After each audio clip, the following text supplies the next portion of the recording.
worked on this one, but it's okay. Let's continue. And to Seth, to him also there was born a son, and he called his name Enos. Then began men to call upon the name of the Lord. That was the beginning. Where now people began to call upon the name of the Lord. Prayer began. That is where prayer began. And during that time, they were calling upon the name of the Lord. That is Genesis chapter number 4. This was just almost immediately after, you see, one of the terrible occurrences in the Bible where Cain and Abel went to sacrifice. You remember? And the sacrifice of Abel was accepted,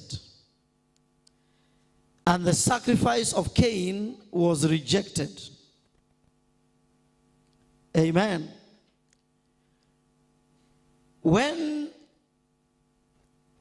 that was happening, the journey that God had begun for human beings was terminated.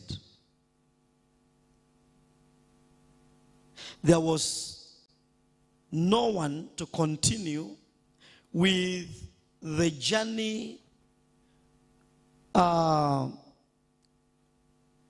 God had begun, because Abel had been killed. Cain could not become an option, because Cain was not a human being. There was no way. You know, sometimes many people may ask themselves, why is it that God didn't just forgive Cain and continue with the journey with him? No, the man was not a man. So there was no way that he could take the place of Abel. When you look at Cain, Cain has all the characteristics of the devil himself. Cain, when he was asked by God about his brother, he said rudely that I'm not his keeper.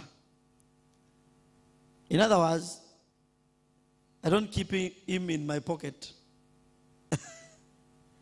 So don't ask me where he is.